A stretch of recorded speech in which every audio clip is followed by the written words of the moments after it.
This is the easiest and the best way to kill the wither without actually having to fight it. So these are the resources you will need for this. So anyways, after you've gathered all the resources, what you will have to do now is head into the end, and what you will pretty much need to do is find one of these things. Now these little things occur whenever we have killed the dragon. So I've killed the dragon 3 times, for example, so we have 3 of these. So anyways, after you've located yourself one of these, you can simply grab yourself an ender pearl and then teleport into it, or you can of course place yourself out a water source and simply swim into it. But anyways, after you've teleported into one of these things, we have one quick thing to say, and that is that we will indeed be breaking the little, well, teleportation thing we have inside there. So I would recommend that you kill the dragon a second time to get a new portal, so you can obviously get back into the main island. However, if you don't want to do that, you can of course just fly back to the main island as long as you kept the cords. But anyways, the first step to making the wither killing chamber is to place yourself out a block under here, then place yourself out a podzol or a mycelium right next to the block. Then you can of course destroy that block, and then you will have to head to the top of this bedrock tower, place yourself out 3 blocks going upwards, 1 2 3, then place 2 blocks going outwards, 1 2, so pretty much right towards where the podzol or mycelium is. So the last block we placed should pretty much be right above where the podzol is. Then you can simply destroy all the blocks beside this one that's right above that block, and then you will have to place yourself out a red mushroom on top of that podzol, and then simply start bone milling it. And after you put a few bone meal into it, it will most likely spawn a little tree like this, or a mushroom tree, and if you destroy it, you will see that the little thing inside here disappeared. So what you can do now is simply destroy all of the mushroom blocks, and you can of course destroy the mycelium or podzol and the block we have on top of here. Okay, so now comes the next step to this, and for this step you will need either an empty locator map or 1 dirt and 1 sunflower. Now I'm going to show you how to use both for this next step, so if you have one or the other, feel free to just keep watching. So I'm going to start with the sunflower. So to use the sunflower strategy, you will have to place yourself out a dirt on top of here, and then place yourself out sunflower. Now to show you an interesting thing, no matter where I place the sunflower or where I stand while placing it, it will always face one way. That is east. So from placing this, we know that that is east, and we know that this way is south. Sorry, I mean west. Now pretty much the main part of this farm or how this works is that we're going to be building something on the west side of pretty much this little portal thing to make sure this works. However, before we do that, I'm also going to show you how to figure out the locations using an empty locator map. So to do that, you can open the empty locator map, and if you look at it, you should see your little character right in the middle,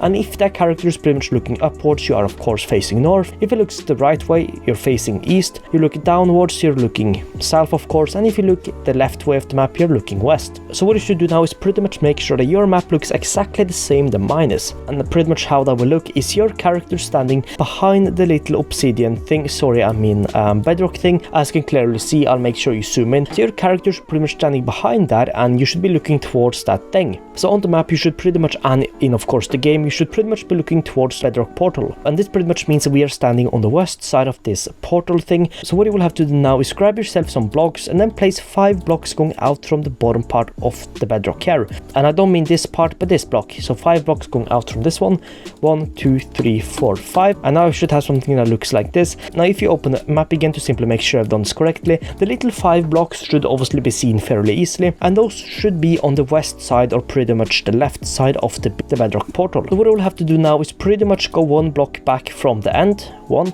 place yourself out a block right here and a block right here. So now you should have a little cross thing that looks like this, so it should pretty much be 5 blocks long, and on the 4th block you should place a block going left and right. Now after you've done this, you can simply destroy the sunflower and of course the dirt, and then you will have to place 5 obsidian going all around the top part of this bedrock portal.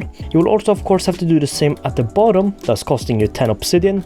Like this, and now this is pretty much done, and we are ready to spawn the wither. So to spawn the wither, but however make sure you've listened very carefully now, because there is some important things I'm gonna mention. To spawn the wither, you're gonna need to place 4 soul sand on these blocks, so pretty much the top of the cross, and then you will obviously have to place in the skulls, but do not place them out yet because we have an important thing to mention, and that is that if you place the 3 skulls while standing here or pretty much on top of this cross thing, what will happen is that the wither will hit you, and instead of being stuck inside the obsidian, sorry I mean bedrock right here, the wither will end up going past it or to the side, and it will end up getting loose and obviously fly around, and you will have to fight it manually, which of course is quite annoying in the end because it has a chance of dying above the void. So to make sure that doesn't happen, make sure you're standing far enough under the portal, and then place yourself out the last wither skull, and now the wither should pretty much teleport inside this little room. So if we just wait now, the wither will spawn in a couple seconds, boom, and now the wither will of course start dying. Now as you see, as it's shooting and exploding, some of the obsidian beacon might of course break, and of course some of these blocks might also break, but you can replace those if you want to do this a second time. And now you can of course just stand AFK here while waiting for the wither to die. Now the wither will shoot out some balls, or some of those wither skeleton thing balls, whatever they're called, as you see, and they will obviously break some stuff. Now also because of this reason, I would probably recommend that you don't have anything built in the general vicinity of this thing. So yeah, just be careful of that, or keep that in mind when you're building this. So anyways, if we wait just, I think, about half a minute more or something like that, this wither will die, so let's wait for that. Okay, so now the wither is almost dead, and yeah, now it is. Now it will explode. Let's just wait and see. It is about to explode.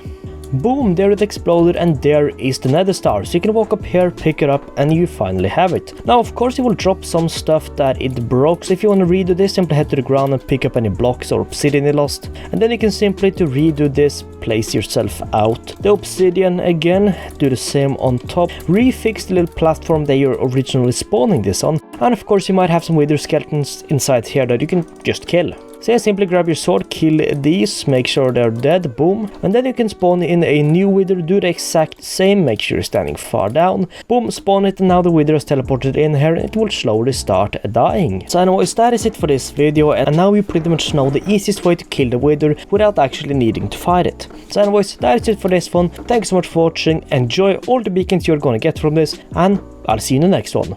Peace out.